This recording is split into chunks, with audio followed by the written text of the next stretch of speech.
Hello guys, इस lecture में हम आपका लिंक लिस्ट के गेट के क्वेश्चन एक्सप्लेन करेंगे, जिससे आपको थोड़ा आइडिया हो कि लिंक लिस्ट के क्वेश्चन गेट में किस तरह पूछे जाते हैं।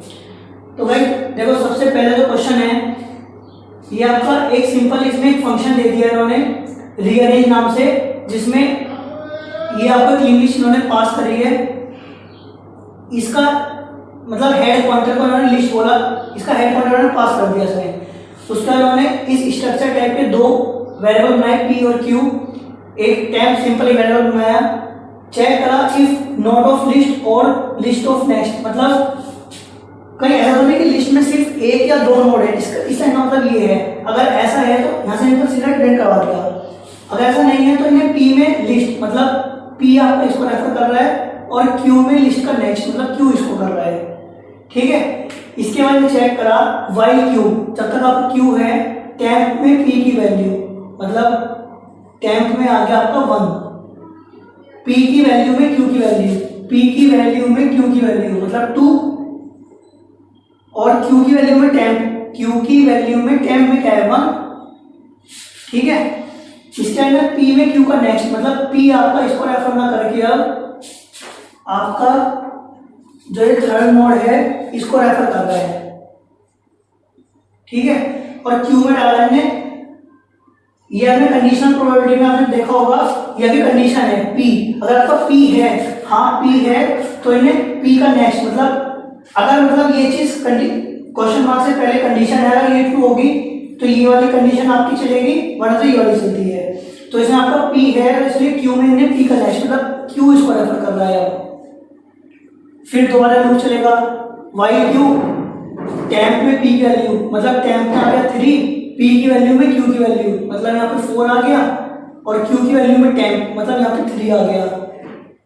देन दोबारा पी में क्यू का नेक्स्ट, मतलब पी आपका इसको रेफर कर रहा है, और फिर दोबारा चेक करेगा क्यू के लिए क्या पी है, हाँ है, तो पी का नेक्स्ट मतलब क्यू इसको कर रहा है, दोबारा एक्सचेंज कर देगा।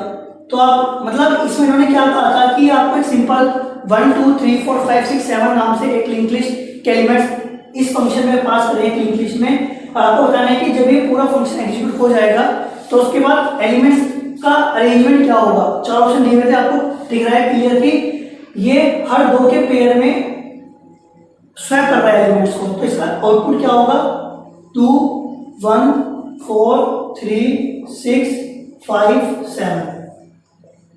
ठीक है, ये क्वेश्चन आपका 2005 में आया था, और आपने देखा कैसे मतलब हम इसको सिंपल सोल्व करते हैं। गाइस एक तरह के क्वेश्चन तो आपके लिंक लिस्ट में इस तरह आते हैं, जो आपके मतलब आपको एक सिंपल एक फंक्शन दे देंगे, एक लिंक लिस्ट पास कराएंगे, और आपको उसको पूरे कोड को एग्जीक्यूट करके ये बताना होगा कि आपका पूरा कोड एग्जीक्यूट होने के बाद लिंक लिस्ट क्या आउटपुट देगा। ठीक है, दूसरे तरह के क्वेश्चन, जैसे मैंने आपको इतने सारे क्वेश्चन करवाए इंटरव्यू में कि भाई मिडल ऑफ लिंक लिस्ट और रिवर्सल लिंक लिस्ट, उसमें क्या करता है आपको सिंपल एक रिवर्सल कोड दे देगा, आपको ये नहीं रहेगा कि रिवर्सल को कुछ नाम दे देगा, सपोज रीअरेंज दे देगा और अंदर लिख देगा रिवर्स की वो 4 लाइन, बोलेगा कि हमने एक लिंक लिस्ट पास करी है ये 1 2 3 4 5 6 7। अब ये बताओ कि given line of statement execute होने के बाद मतलब क्या करना है प्रोग्राम आपका। 4 ऑप्शन दे देगा कि find the duplicate from the link list, remove the link list, find the middle of the link list और रोटेट द लिंक लिस्ट। तो आपको वहाँ मतलब पूरा कोड एग्जीक्यूट करने के बाद आपको ये देखना पड़ेगा कि जो आपका लिंक लिस्ट आउटपुट है वो मतलब क्या हो रहा है, या फिर वो जो गिवन लाइन ऑफ स्टेटमेंट है वो क्या कोड एग्जीक्यूट कर रही है। ठीक है, इस तरह क्वेश्चन हमने देख लिए। गाइस कुछ क्वेश्चन आपके सिंपल थ्योरी के आते हैं, जैसे अभी मतलब बता देता हूँ आपको। एक क्वेश्चन आया था आपका ये कि in a circular link list insertion of a node involves how modification of how many pointers. मतलब उसमें बोला सर्कुलर लिंक लिस्ट में जब भी हम कोई नोड इंसर्ट करते हैं तो हमको कितने पॉइंटर मॉडिफाई करने पड़ते हैं। इसके ऑप्शन में दे रखे थे आपको 1 2 3 या 4। अब आप मुझे एक बात तो बताओ, हमने भी सर्कुलर लिंक लिस्ट अभी देखी लेटेस्ट, जब हम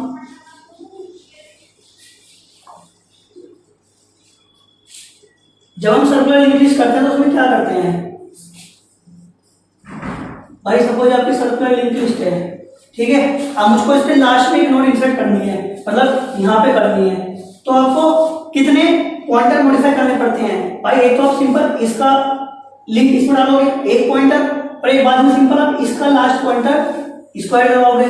तो आपको देखा जब भी मैं सर्कुलर लिंक लिस्ट में इंसर्शन करता हूं तो आपको सिंपल 2 पॉइंटर मॉडिफाई करने पड़ते हैं। तो इसका आंसर हो गया 2। ये क्वेश्चन भी गाइस आपका गेट में आया हुआ है, आया तो काफी पहले के सामने, बट ये क्वेश्चन भी मतलब 2-3 बार पूछा गया है अलग अलग साल में। तो आपने देखा थ्योरी के क्वेश्चन भी किससे पूछी जाती है। ठीक है, नेक्स्ट क्वेश्चन। पहले थ्योरी के कुछ क्वेश्चन बनाता हूं, देन उसके बाद बात करेंगे कॉम्प्लेक्सिटी के क्वेश्चन लिंक लिस्ट के ऊपर। गाइस लिंक लिस्ट के कॉम्प्लेक्सिटी के ऊपर क्वेश्चन कभी पूछे जाते हैं। वैसे तो मैंने आपको पहले ही बोला था कि कॉम्प्लेक्सिटी कंप्लीट तो एल्गोरिथम का टॉपिक है, बट फिर भी मैं आपको यहाँ थोड़ा ही बता दूंगा गेट में क्वेश्चन किससे पूछे जाते हैं। ज्यादा हार्ड क्वेश्चन नहीं है वो, आपको थोड़ा आइडिया हो जाएगा उससे। पहले थ्योरी क्वेश्चन देखते हैं कि link list are not suitable data structure for which problem. मतलब इन्हें 4 ऑप्शन दिए हुए हैं। पहला है इंसर्शन शॉर्ट, सेकंड है आपका बाइनरी सर्च, थर्ड है आपका रेडिक्स शॉर्ट एंड फोर्थ है आपका पॉलिनोमियल मैनिपुलेशन। इसने पूछा कि इन चारों प्रॉब्लम में से लिंक लिस्ट कौन सी प्रॉब्लम के लिए एक सुटेबल डेटा स्ट्रक्चर नहीं है। तो गाइस आपको एक सिंपल और बताया कि बाइनरी सर्च में क्या करते हैं कि बाइनरी सर्च के लिए पहली कंडीशन क्या है कि आपकी जैसे हम अगर एरे में लगाते हैं तो एरे आपको शॉर्ट होना चाहिए।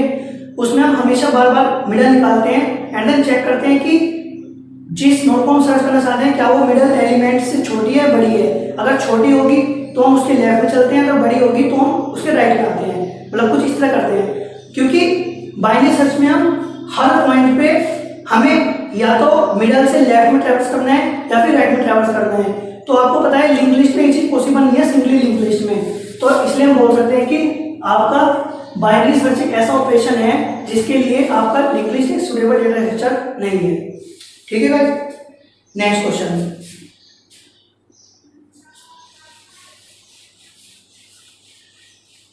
गाइस ये सारे क्वेश्चन आपके गेट में आए हुए हैं, मैं आपको वही एक्सप्लेन कर रहा हूँ जिससे आपको थोड़ा आइडिया हो। और मैंने आपको बता ही दिया है कि आपको कोई भी स्पेसिफिक कोड दे देंगे वो, और आपको कोड को एग्जीक्यूट करना बताना होगा कि आपका वो लाइन ऑफ स्टेटमेंट क्या काम कर रहा है। ऑप्शन दे देंगे 4, find the middle of link list, find the reverse of link list, या inserting a node in the end, या inserting a node in the beginning. तो आपको वो लाइन ऑफ स्टेटमेंट एग्जीक्यूट करने के बाद ही पता लगेगा ऐसे क्वेश्चंस का कि वो क्या काम कर रहा है कोड आपका। ठीक है, नेक्स्ट क्वेश्चन। क्वेश्चन बोल देता हूँ भाई, ध्यान से सुनना इसको। A circular link list is used to implement a cube.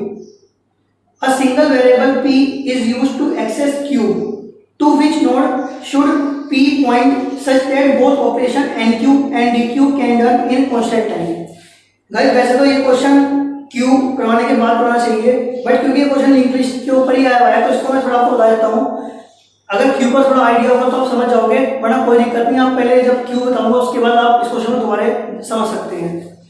आपको एक सिंपल एक सर्कुलर लिंक लिस्ट दी हुई है जिसको मैं यूज कर रहा हूं आपकी क्यू के लिए। ये आपकी फ्रंट नोड है और ये आपकी रियर नोड है, क्योंकि सर्कुलर है तो ये इसको रेफर कर रहा है। ठीक है, आपकी सर्कुलर लिंक लिस्ट क्यू के लिए यूज हो रही है। मुझे एक पॉइंटर दे दिया, मतलब एक वेरिएबल दे रखा है पी। आपको ये बताना है कि मैं इस पी को इसमें से कहां पे रखूं जिससे मेरा जो क्यू के 2 ऑपरेशन है एन क्यू और डी क्यू, ये दोनों ऑपरेशन मेरे कांस्टेंट टाइम में हो जाएंगे। गाइस आप एक बार बताओ,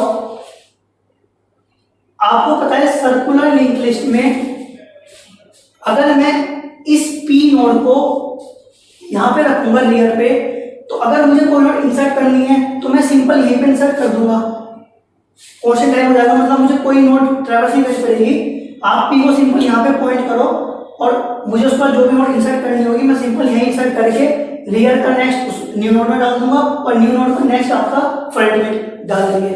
और अगर मुझे कोई नोड डिलीट करनी है तो भी आपको पता है कि जो क्यू में सबसे पहले एंटर करता है वही सबसे लास्ट में घुसता है। तो अगर सबसे पहली नोड ये है, अगर आप यहाँ पे इंसर्ट करें तो आप सिंपल ऐसे डिलीट कर सकते हो भाई। सिंपल आपको फिर रियल का नेक्स्ट आपको न्यू नोड का नेक्स्ट नोड करना है और फ्री कर देना न्यू नोड को।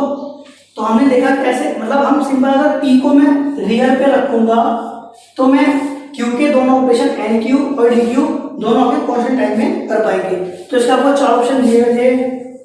पहला था आपका रियल नोड, सेकंड था आपका फ्रंट नोड, थर्ड था आपका नेक्स्ट नोड टू फ्रंट, यानी एक ऑप्शन था आपका नॉट पॉसिबल। तो भाई इसका आंसर भी आपका हो गया सिंपल रियल नोड। मतलब अगर मैं इसको सिंपल एक रियल नोड पे रखूंगा अपने पॉइंटर को, तो हमने देखा कैसे मैं क्यू के दोनों ऑपरेशन आपके एन क्यू और डी क्यू अपने कॉन्स्टेंट टाइम में कर सकते हैं। ठीक है, अब नेक्स्ट क्वेश्चन।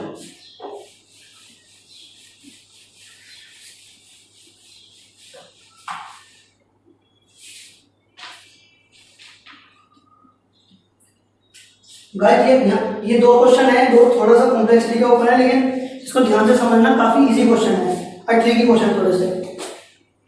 आपको एक सिंगली लिंक लिस्ट दे दी है पी इन्होंने, और क्यू एक पॉइंटर दे दिया जो कि एक इंटरमीडिएट नोड को पॉइंट कर रहा है।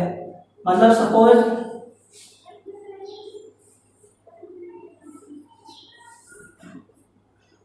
करो आपकी कोई लिंक लिस्ट है और इसमें क्यू पॉइंटर दे दिया जो है किसी इंटरमीडिएट नोड, मैंने ये इंटरमीडिएट नोड मान इसको रेफर कर रहा है।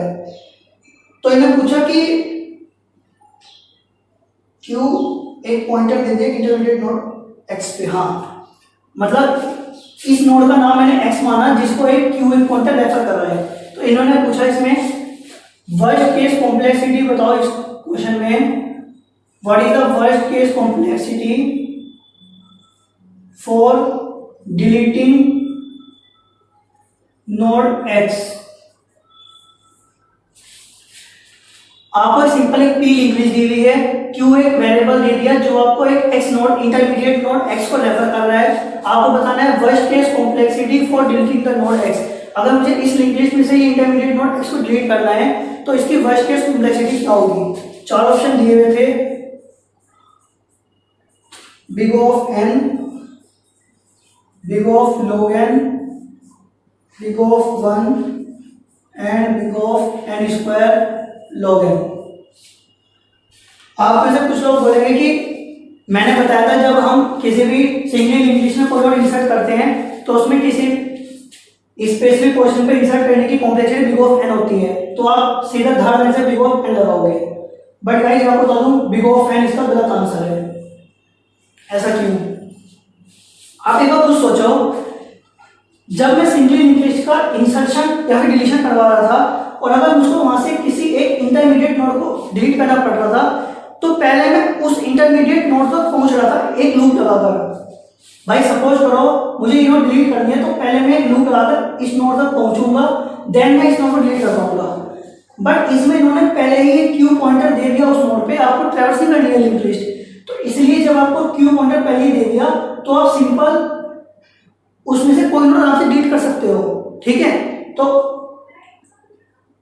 जब आप, क्योंकि मुझे इसमें लिंक लिस्ट ट्रैवर्स नहीं करनी पड़ेगी इसलिए इसमें कॉम्प्लेक्सिटी आपकी बिग ऑफ एन नहीं होगी, इसमें कॉम्प्लेक्सिटी आपकी होगी बिग ऑफ 1। वहां पे बिग ऑफ एन सिर्फ और सिर्फ इसलिए आ रही थी क्योंकि मैं हमेशा वहां पे लिंक लिस्ट स्टार्टिंग में ट्रैवर्स कर रहा था और मुझको जिस भी नोड को डिलीट करना था पहले मैं उस नोड तक पहुंच रहा था, उसके बाद उसको डिलीट कर रहा था। बट यहाँ पे पहले ही वो नोड दे दी जिसको मुझे डिलीट करनी है, तो मैं सिंपली यहाँ से बिग ऑफ मतलब कॉन्स्टेंट टाइम में आपका डिलीट कर पाऊंगा। ठीक है, नेक्स्ट क्वेश्चन। ये क्वेश्चन भी आपका 2004 में आया था गेट में, तो आपको ये तो आइडिया, मतलब जितने क्वेश्चन आपको अभी तक करवाए सारे सबके सब गेट में क्वेश्चन आए हुए हैं, तो आपको ये तो आइडिया हो गया कि लिंक लिस्ट के क्वेश्चन गेट में किससे पूछे जाते हैं। और क्वेश्चंस के लिए आप प्रैक्टिस करें काफी, मतलब और आप सारे क्वेश्चंस मिल जाएंगे, गूगल पे सर्च करोगे तो काफी क्वेश्चन मिलेंगे, वहां से आप ये प्रैक्टिस करें जिससे आपकी प्रैक्टिस जो है लिंक लिस्ट के क्वेश्चंस की कॉम्पिटिटिव में किस तरह पूछे जाते हैं। नेक्स्ट क्वेश्चन,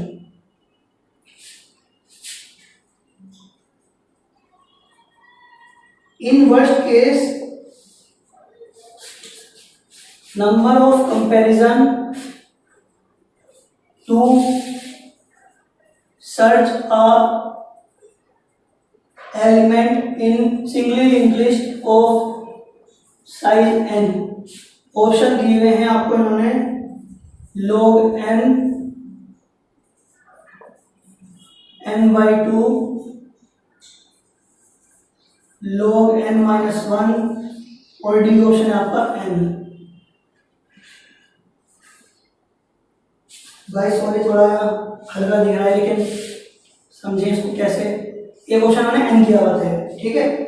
अब देखो इन्होंने पूछा आपको कि आपको एक n साइज की सिंगली लिंक्ड लिस्ट दी हुई है और उसमें आपको वर्स्ट केस कंपैरिजन करने की, अगर आपको कोई एलिमेंट सर्च करना है तो वो कितने कंपैरिजन में होगा। भाई आपको पता है जब मैं एरे में किसी एलिमेंट को सर्च करता हूं तो लीनियर सर्च और बाइनरी सर्च दो तरह की सर्चिंग लगा के करते हैं। मैंने आपको ये यहाँ पे एरे में तक कवर नहीं करवाई सर्चिंग और सॉर्टिंग, ये मैं सब आपका एल्गोरिथम में कवर करवाऊंगा, वहां पर आपको क्लियर हो जाएगा। वैसे आपको थोड़ा आइडिया होगा कि लीनियर सर्च में आप पूरे एरे को ट्रैवर्स करते हो तो आपको वर्स्ट केस n लगता है और बाइनरी सर्च में ये log n हो जाता है। आपको पता है बाइनरी सर्च तो लिंक लिस्ट सुटेबल नहीं है क्योंकि लिंक लिस्ट में बार बार दोनों किसी डायरेक्शन में मूव करना पॉसिबल नहीं है, सिंपल आप एक डायरेक्शन में मूव कर सकते हैं इसमें। तो बची इसमें लीनियर सर्च। अगर लीनियर सर्च की बात करें तो आपको पता है n वर्स्ट केस सर्च लगते हैं कंपैरिजन, तो यहाँ पे भी आपके in worst case number of comparison to search element in single link list n ही होंगे, क्योंकि आप एक लिंक लिस्ट में सिंपल एक लीनियर सर्च ही लगा सकते हो। और वर्स्ट केस क्या होगा भाई, सपोज करो आपकी n साइज की लिंक लिस्ट है और आपको जो n नोड पे एलिमेंट आपको वही सर्च करना है, तो आपको वर्स्ट केस n मतलब उसका कुछ नहीं हो सकता, मैक्सिमम आपको n ही सर्च करनी पड़ेगी, तो इसलिए इसका आंसर भी आपका n ही है, ठीक है। तो गाइस ये आपके कुछ लिंक लिस्ट के क्वेश्चन थे गेट के, जो जिससे आपको आइडिया होगी कॉम्पिटिटिव पेपर में लिंक लिस्ट के क्वेश्चन किससे पूछे जाते हैं, इनकी आप प्रैक्टिस करें और क्वेश्चंस की। तो गाइस यहाँ पे मैंने आपका लिंक लिस्ट फिनिश कर दिया है। अभी हम नेक्स्ट लेक्चर से आपका नया डेटा स्ट्रक्चर जो कि इस टाइम स्टार्ट करेंगे, काफी इंटरेस्टिंग डेटा स्ट्रक्चर है और अच्छा है, मजा आएगा आपको उसमें समझने में। तो गाइस इतने आप लिंक लिस्ट के क्वेश्चन की प्रैक्टिस करें, इसके कोडिंग क्वेश्चन काफी इंपॉर्टेंट है, उसके साथ साथ कॉम्पिटिटिव क्वेश्चन में आपको एक्सप्लेन कर दिए हैं और क्वेश्चंस की आप प्रैक्टिस करते रहें इतने। देन नेक्स्ट लेक्चर में मिलते हैं नए डेटा स्ट्रक्चर के साथ। Thank you guys.